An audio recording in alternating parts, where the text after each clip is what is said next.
네, 김동철 의원입니다. 2013년 2월 우리 당시 야당은 비상대책위원회 체제였습니다. 저도 당시 야당 비상대책위원이었습니다. 야당은 선거에서 참패하고 나서 국민들 앞에 고개를 들 수가 없었습니다.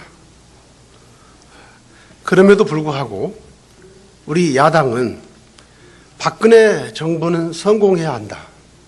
그 이야기를 수도 없이 했습니다. 총리 알고 계십니까? 제가 정확하게 기억하지는 못하고 있습니다. 수도 없이 했습니다. 박근혜 정부 성공해야 한다. 선거에 대참패한 야당이 그런 말 하기가 쉽지 않습니다.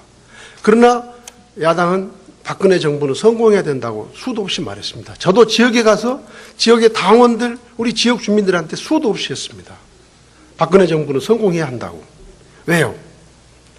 박근혜 정부의 성공은 박근혜 개인의 성공이 아니에요. 박근혜 정부의 실패는 박근혜 개인의 실패가 아닙니다. 박근혜 대통령이 실패하는 것은 그 실패의 고통을 국민들이 안아야 되기 때문에 야당임에도 불구하고 박근혜 정부는 성공해야 된다고 이야기를 한 겁니다. 당시 언론 기사 한번 보세요. 그런데 박근혜 정부는 지난 4년 철저하게 실패했습니다. 그것도 단순한 실패가 아닙니다. 잘하려고 하다가 어쩔 수 없이 한 실패가 아닙니다. 비선 실세가 국정을 농단하면서 정상적인 국정 시스템을 붕괴시키면서 발생한 국정 실패입니다. 그래서 국민들이 이것이 나라냐고 그러고 있는 것입니다. 그럼에도 불구하고 박근혜 대통령은 임기가 아직도 1년 4개월 남아 있습니다. 박근혜 대통령의 남은 1년 4개월은 성공해야 합니다. 1년 4개월마저 실패하게 놔둘 수 없습니다. 그러려면 어떻게 해야 되겠습니까? 저는 첫 번째, 박근혜 대통령이 국민들의 이해와 용서를 구하는 것이 먼저다. 이렇게 생각합니다.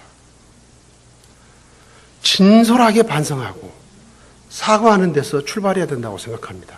동의하십니까? 여러 말씀 하실 것으로 알고 있습니다만 네. 제가 종합적으로 말씀드리겠습니다. 그리고 그 다음에 어떻게 하느냐. 인사가 만사지 않습니까? 인사가 만사요. 세상의 모든 일은 사람이 잘되게 할 수도 있고 못되게 할 수도 있습니다. 세상 일에 잘되고 못되는 것은 사람한테 달렸습니다. 그래서 인사가 만사라고 하는 것 아닙니까? 그래서 지금까지 박근혜 대통령이 실패한 것은 박근혜 대통령 혼자서 실패한 게 아니고 박근혜 대통령을 보좌했던 국무총리를 비롯한 전 내각과 대통령 비서실장을 비롯한 전 비서진이 박근혜 대통령을 잘못 보좌한 것입니다. 박근혜 대통령이 잘못된 길려고 할 때 그것을 막지 못한 데 그 책임이 있는 것입니다. 그래서 저는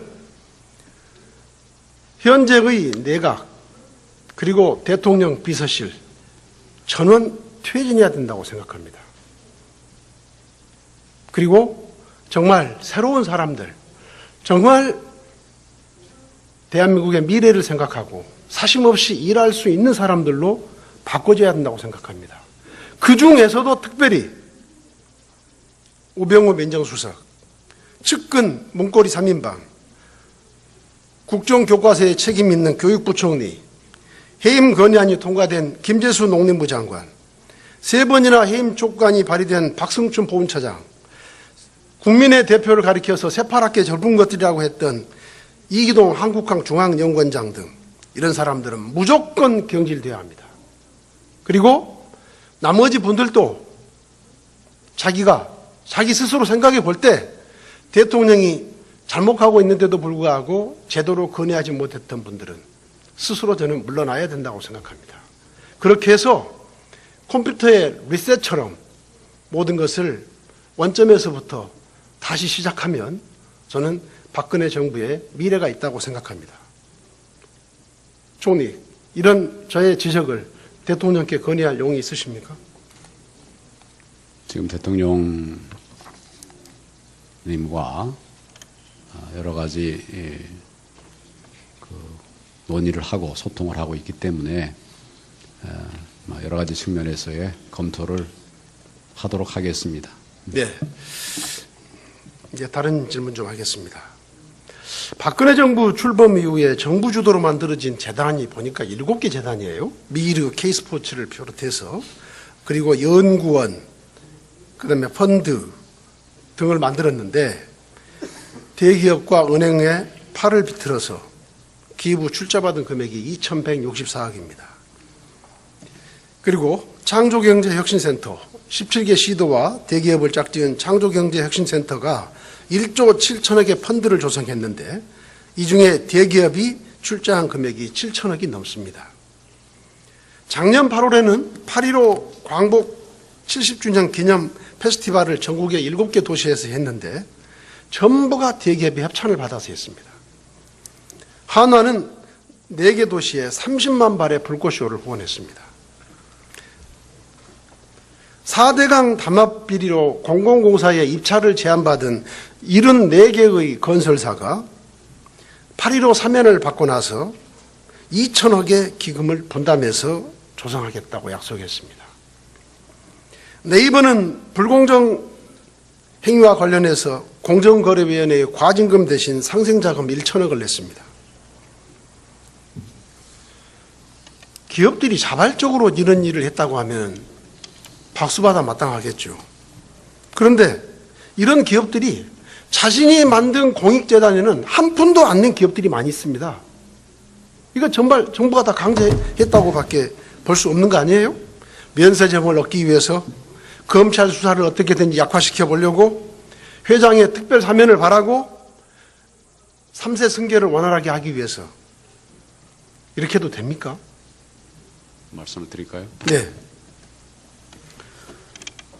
정부가 주도한 그런 재단에 기업들이 아까 의원님 7재단에 대해서 말씀하셨는데 그 내용은 제가 좀 더 확인해 보겠습니다만은 그런 기부를 하는 경우가 있는 것으로 알고 있습니다.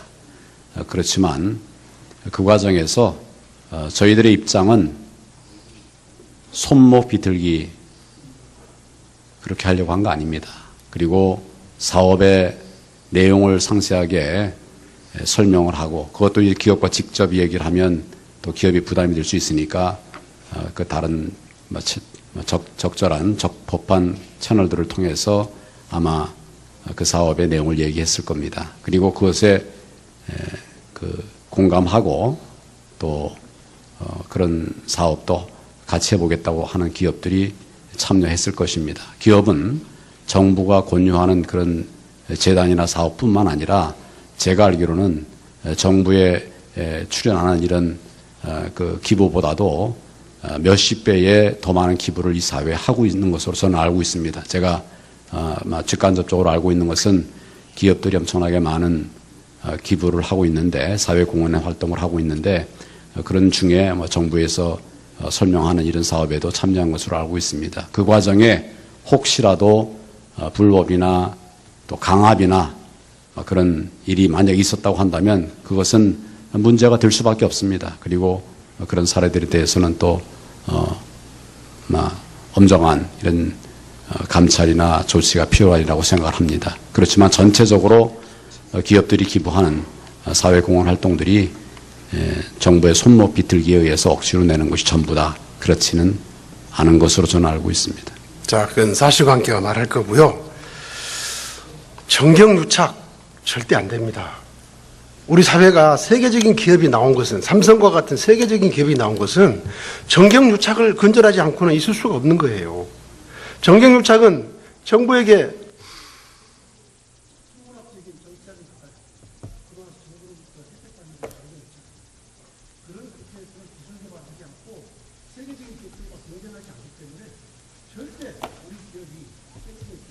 수구을 출신 민경욱 위원입니다.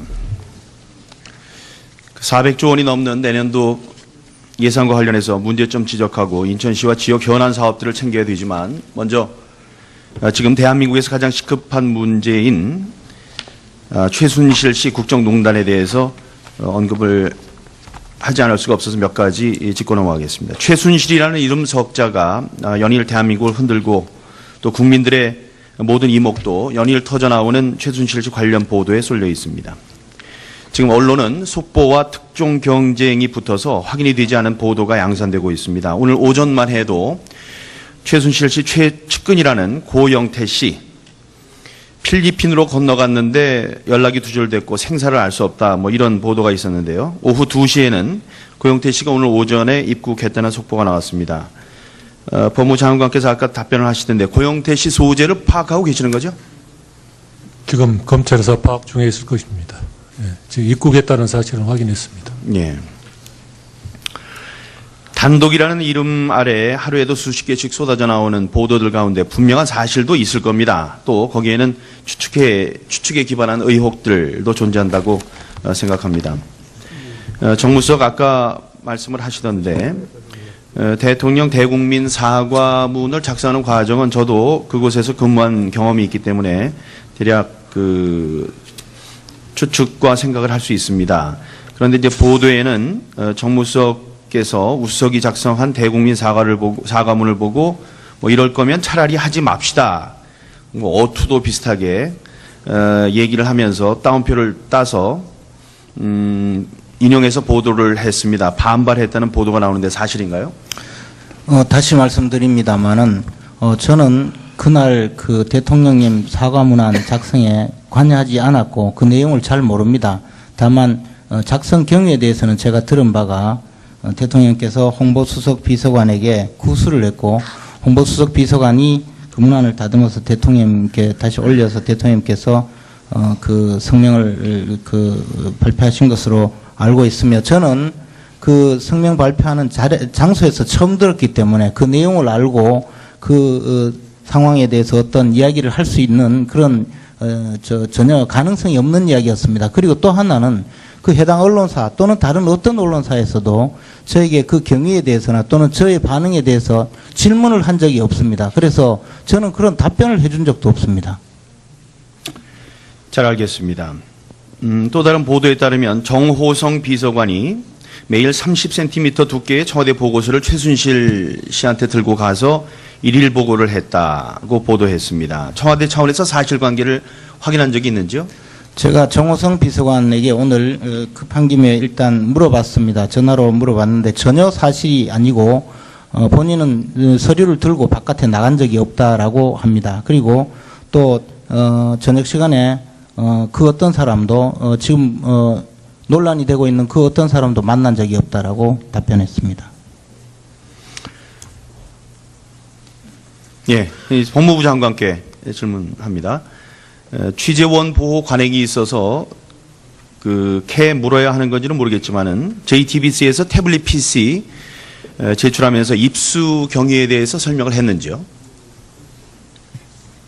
아마 그 입수 경위에 대해서 어느 정도 설명을 한 것으로 알고 있습니다.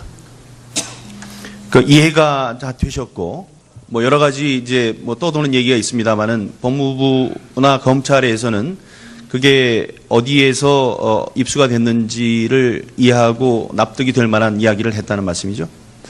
그 부분에 대해서는 다시 한번 확인을 해봐야 되겠습니다만은 그 입수 경위에 대해서 뭐 언급은 있었던 것으로 알고 있습니다. 예, 다시 말씀드리지만 그 언론사 관례에 따라서 그 취재원 보호 문제가 있어서 좀 어려울 수 있다고 생각을 합니다. 그런데 지금 이제 태블릿 PC를 기왕에 이제 입수를 하셨으니까 파일들을 분석하고 계시겠죠? 예, 지금 파일들을 분석하고 있습니다. 지난 24일 받았으니까 벌써 3일이 지났는데 언론에 연일 보도가 튀어나오고 있는데요. 그것도 확인하고 계시겠죠? 예, 지금 확인을 하고 있습니다. 예. 조사가 지금 한창 진행 중이니까 조사 결과 발표를 뭐 벌써 얘기하기는 시기상조라고 생각을 하지만 지금 사안이 중대하니까 신속하게 조사를 해서 그 결과를 국민들 앞에 속 시원하게 발표를 해 주시기 바랍니다. 정무수석께 다시 묻겠습니다. 김한수 행정관 명의로 돼 있다고 하더라고요. 그 태블릿 PC. 이게 어떻게 최 씨에게 흘러들어갔는지, 어떤 경로로 흘러들어갔는지에 대해서 얘기 들으시는 게 있는지요?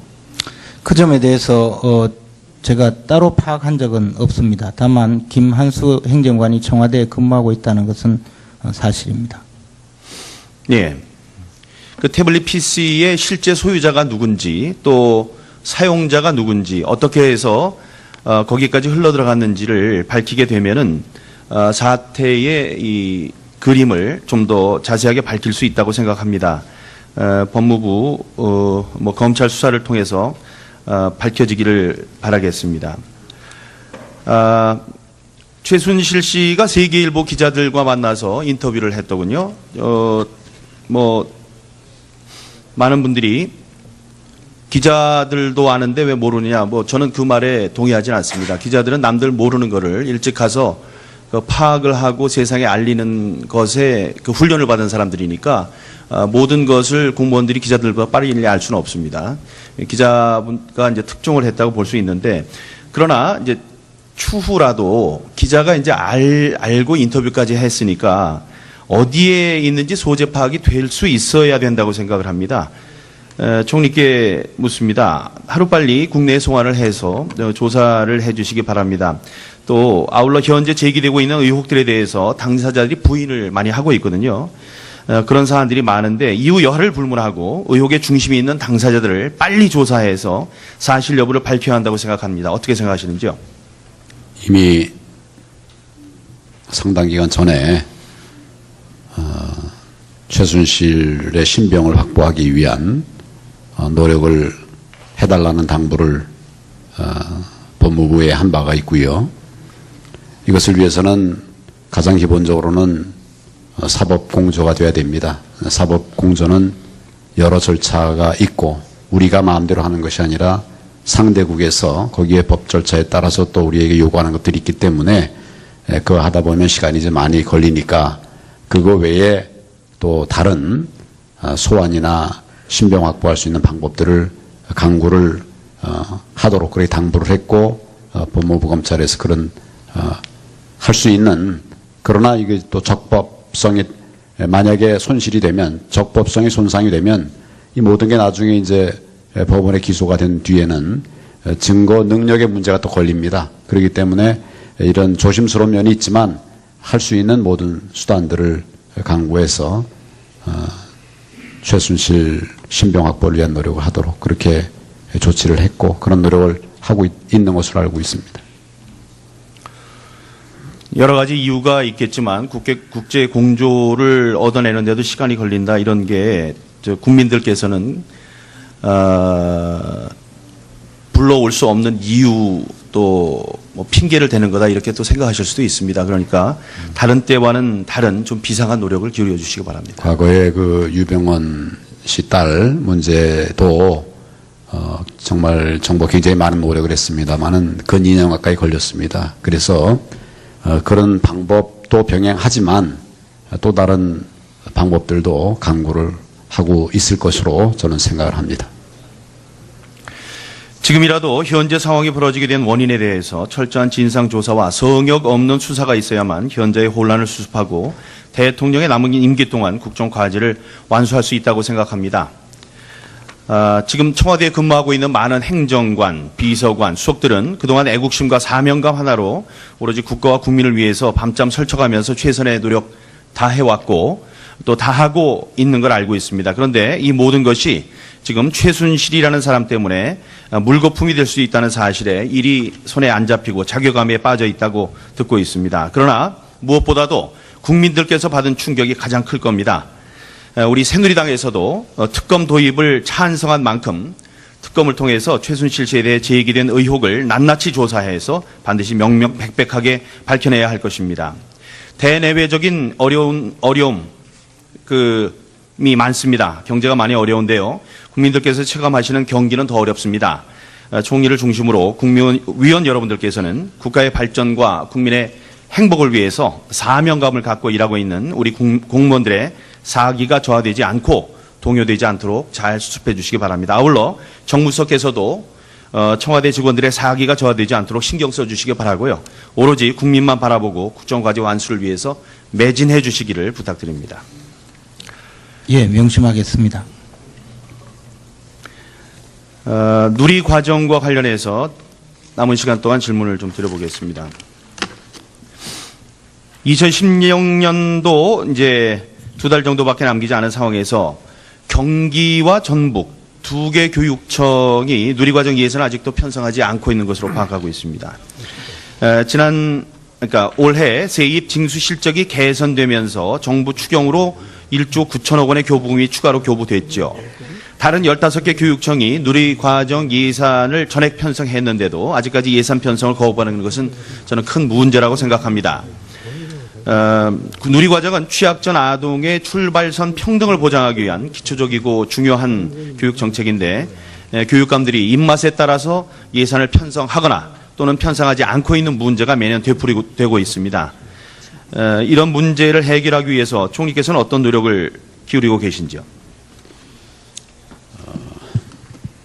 의원님 잘 아시다시피 기본적으로 누리과정의 운영을 위해서 정부가 법에 정한 보통 교부금을 지방 교육자치단체에 교부를 이미 했습니다. 그런데 같은 예산이 책정이 됐는데 어떤 지자체에서는 배정이 되고 어떤 지자체에서는 재정 사정이 어렵다고 해서 배정할 수 없다 이런 곳들도 있기 때문에 추가적인 여러 대책들을 마련을 했습니다. 이번에 의원 방금 말씀하신 것처럼 추경을 통해서도 추가 보완을 했고 또 그 사이에 금년 세수가 좋기 때문에 세수가 좋아지면 지방 교육재정 교부금도 마찬가지로 이제 지방 재정과 함께 늘어날 수 있기 때문에 그래서 최근에 이제 얼마 전에 감사원에서 지자체에 대한 지방 교육자치제에 대한 감사도 해보니까 재정적인 문제는 거의 없다. 이런 상황인데 그 뒤에 이제 추경이 또 확보됐기 때문에 충분한 예산은 지원이 됐는데 그런데도 일부 지자체 일부 교육청에서 이런 예산을 확보하지 추가 배정하지 않는 이런 점에서는 안타깝게 생각하면서 만약 그렇게 계속 한다고 하면 그런 교육청에 대해서는 보조금 앞으로 추가로 지급해야 될 이런 보조금 배정에 있어서 집행하지 않은 교육청이 집행하지 않은 이 부분에 관해서는 감액을 할 수밖에 없기 때문에 그런 조치를 취하고 있습니다. 네, 말씀하신 바대로 처음에는 재정 여건이 어려워서 예산 편성하지 못하겠다고 주장을 하다가 정부가 추경을 통해서 예산을 주니까 이후에는 법령상 문제가 있어서 돈이 있어도 예산을 편성할 수 없다 이런 입장을 고수하고 있습니다. 정부가 주도한 그런 재단에 기업들이 아까 의원님 7재단에 대해서 말씀하셨는데 그 내용은 제가 좀 더 확인해 보겠습니다만은 그런 기부를 하는 경우가 있는 것으로 알고 있습니다. 그렇지만 그 과정에서 저희들의 입장은 손목 비틀기 그렇게 하려고 한 거 아닙니다. 그리고 사업의 내용을 상세하게 설명을 하고 그것도 기업과 직접 얘기를 하면 또 기업이 부담이 될 수 있으니까 그 다른 적절한 적법한 채널들을 통해서 아마 그 사업의 내용을 얘기했을 겁니다. 그리고 그것에 공감하고 또 그런 사업도 같이 해보겠다고 하는 기업들이 참여했을 것입니다. 기업은 정부가 권유하는 그런 재단이나 사업뿐만 아니라 제가 알기로는 정부에 출연하는 이런 기부보다도 몇십 배의 더 많은 기부를 이 사회에 하고 있는 것으로 저는 알고 있습니다. 제가 직간접적으로 알고 있는 것은 기업들이 엄청나게 많은 기부를 하고 있는데 사회공헌의 활동을 하고 있는데 그런 중에 정부에서 설명하는 이런 사업에도 참여한 것으로 알고 있습니다. 그 과정에 혹시라도 불법이나 또 강압이나 그런 일이 만약 있었다고 한다면 그것은 문제가 될 수밖에 없습니다. 그리고 그런 사례들에 대해서는 또 엄정한 이런 감찰이나 조치가 필요하리라고 생각을 합니다. 그렇지만 전체적으로 기업들이 기부하는 사회공헌 활동들이 정부의 손목 비틀기에 의해서 억지로 내는 것이 전부다. 그렇지는 않은 것으로 저는 알고 있습니다. 자, 그건 사실관계가 말할 거고요. 정경유착 절대 안 됩니다. 우리 사회가 세계적인 기업이 나온 것은, 삼성과 같은 세계적인 기업이 나온 것은 정경유착을 근절하지 않고는 있을 수가 없는 거예요. 정경유착은 정부에게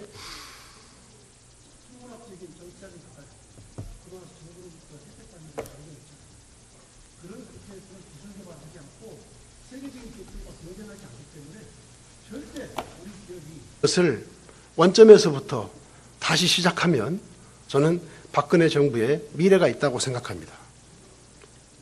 총리, 이런 저의 지적을 대통령께 건의할 용이 있으십니까? 지금 대통령님과 여러 가지 논의를 하고 소통을 하고 있기 때문에 여러 가지 측면에서의 검토를 하도록 하겠습니다. 네. 이제 다른 질문 좀 하겠습니다. 박근혜 정부 출범 이후에 정부 주도로 만들어진 재단이 보니까 7개 재단이에요. 미르, K스포츠를 비롯해서, 그리고 연구원, 그다음에 펀드 등을 만들었는데 대기업과 은행에 팔을 비틀어서 기부 출자받은 금액이 2,164억입니다. 그리고 창조경제혁신센터 17개 시도와 대기업을 짝지은 창조경제혁신센터가 1조 7천억의 펀드를 조성했는데 이 중에 대기업이 출자한 금액이 7천억이 넘습니다. 작년 8월에는 8.15 광복 70주년 기념 페스티벌을 전국의 7개 도시에서 했는데 전부가 대기업의 협찬을 받아서 했습니다. 한화는 4개 도시에 30만 발의 불꽃쇼를 후원했습니다. 4대강 담합 비리로 공공공사에 입찰을 제안받은 74개의 건설사가 8.15 사면을 받고 나서 2천억의 기금을 분담해서 조성하겠다고 약속했습니다. 네이버는 불공정 행위와 관련해서 공정거래위원회에 과징금 대신 상생자금 1천억을 냈습니다. 기업들이 자발적으로 이런 일을 했다고 하면 박수받아 마땅하겠죠. 그런데 이런 기업들이 자신이 만든 공익재단에는 한 푼도 안 낸 기업들이 많이 있습니다. 이거 정말 정부가 다 강제했다고 밖에 볼 수 없는 거 아니에요? 면세점을 얻기 위해서 검찰 수사를 어떻게든지 약화시켜 보려고 회장의 특별 사면을 바라고 3세 승계를 원활하게 하기 위해서 이렇게 해도 됩니까? 말씀을 드릴까요? 네. 박근혜 대통령이 국민들의 이해와 용서를 구하는 것이 먼저다. 이렇게 생각합니다. 진솔하게 반성하고 사과하는 데서 출발해야 된다고 생각합니다. 동의하십니까? 여러 말씀을 하실 것으로 알고 있습니다만 네. 제가 종합적으로 말씀드리겠습니다. 그리고 그 다음에 어떻게 하느냐. 인사가 만사지 않습니까? 인사가 만사요. 세상의 모든 일은 사람이 잘되게 할 수도 있고 못되게 할 수도 있습니다. 세상 일에 잘되고 못되는 것은 사람한테 달렸습니다. 그래서 인사가 만사라고 하는 것 아닙니까? 그래서 지금까지 박근혜 대통령이 실패한 것은 박근혜 대통령 혼자서 실패한 게 아니고 박근혜 대통령을 보좌했던 국무총리를 비롯한 전 내각과 대통령 비서실장을 비롯한 전 비서진이 박근혜 대통령을 잘못 보좌한 것입니다. 박근혜 대통령이 잘못된 길려고 할 때 그것을 막지 못한 데 그 책임이 있는 것입니다. 그래서 저는 현재의 내각 그리고 대통령 비서실 전원 퇴진해야 된다고 생각합니다. 그리고 정말 새로운 사람들, 정말 대한민국의 미래를 생각하고 사심없이 일할 수 있는 사람들로 바꿔줘야 된다고 생각합니다. 그 중에서도 특별히 우병우 민정수석, 측근 문고리 3인방, 국정교과서에 책임 있는 교육부총리, 해임 건의안이 통과된 김재수 농림부 장관, 3번이나 해임 촉구안이 발의된 박승춘 보훈처장, 국민의 대표를 가리켜서 새파랗게 젊은 것들이라고 했던 이기동 한국항 중앙연구원장 등 이런 사람들은 무조건 경질되어야 합니다. 그리고 나머지 분들도 자기 스스로 생각해 볼 때 대통령이 잘못하고 있는데도 불구하고 제대로 건의하지 못했던 분들은 스스로 저는 물러나야 된다고 생각합니다. 그렇게 해서 컴퓨터의 리셋처럼 모든 것. 네, 김동철 의원입니다. 2013년 2월 우리 당시 야당은 비상대책위원회 체제였습니다. 저도 당시 야당 비상대책위원이었습니다. 야당은 선거에서 참패하고 나서 국민들 앞에 고개를 들 수가 없었습니다. 그럼에도 불구하고 우리 야당은 박근혜 정부는 성공해야 한다. 그 이야기를 수도 없이 했습니다. 총리 알고 계십니까? 제가 정확하게 기억하지는 못하고 있습니다. 수도 없이 했습니다. 박근혜 정부 성공해야 한다. 선거에 대참패한 야당이 그런 말 하기가 쉽지 않습니다. 그러나 야당은 박근혜 정부는 성공해야 된다고 수도 없이 말했습니다. 저도 지역에 가서 지역의 당원들, 우리 지역 주민들한테 수도 없이 했습니다. 박근혜 정부는 성공해야 한다고. 왜요? 박근혜 정부의 성공은 박근혜 개인의 성공이 아니에요. 박근혜 정부의 실패는 박근혜 개인의 실패가 아닙니다. 박근혜 대통령이 실패하는 것은 그 실패의 고통을 국민들이 안아야 되기 때문에 야당임에도 불구하고 박근혜 정부는 성공해야 된다고 이야기를 한 겁니다. 당시 언론 기사 한번 보세요. 그런데 박근혜 정부는 지난 4년 철저하게 실패했습니다. 그것도 단순한 실패가 아닙니다.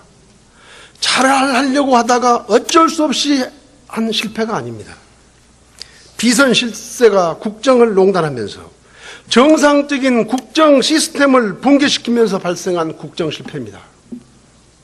그래서 국민들이 이것이 나라냐고 그러고 있는 것입니다. 그럼에도 불구하고 박근혜 대통령은 임기가 아직도 1년 4개월 남아 있습니다. 박근혜 대통령의 남은 1년 4개월은 성공해야 합니다. 1년 4개월마저 실패하게 놔둘 수 없습니다. 그러려면 어떻게 해야 되겠습니까? 저는 첫 번째, 수구을 출신 민경욱 위원입니다. 400조 원이 넘는 내년도 예산과 관련해서 문제점 지적하고 인천시와 지역 현안 사업들을 챙겨야 되지만 먼저 지금 대한민국에서 가장 시급한 문제인 최순실 씨 국정농단에 대해서 언급을 하지 않을 수가 없어서 몇 가지 짚고 넘어가겠습니다. 최순실이라는 이름 석자가 연일 대한민국을 흔들고 또 국민들의 모든 이목도 연일 터져나오는 최순실 씨 관련 보도에 쏠려 있습니다. 지금 언론은 속보와 특종 경쟁이 붙어서 확인이 되지 않은 보도가 양산되고 있습니다. 오늘 오전만 해도 최순실 씨 최측근이라는 고영태 씨 필리핀으로 건너갔는데 연락이 두절됐고 생사를 알 수 없다 뭐 이런 보도가 있었는데요. 오후 2시에는 고영태 씨가 오늘 오전에 입국했다는 속보가 나왔습니다. 법무장관께서 아까 답변을 하시던데 고영태 씨 소재를 파악하고 계시는 거죠? 지금 검찰에서 파악 중에 있을 것입니다. 예, 지금 입국했다는 사실은 확인했습니다. 예. 단독이라는 이름 아래 하루에도 수십 개씩 쏟아져 나오는 보도들 가운데 분명한 사실도 있을 겁니다. 또 거기에는 추측에 기반한 의혹들도 존재한다고 생각합니다. 정무수석 아까 말씀을 하시던데 대통령 대국민 사과문을 작성하는 과정은 저도 그곳에서 근무한 경험이 있기 때문에 대략 그 추측과 생각을 할 수 있습니다.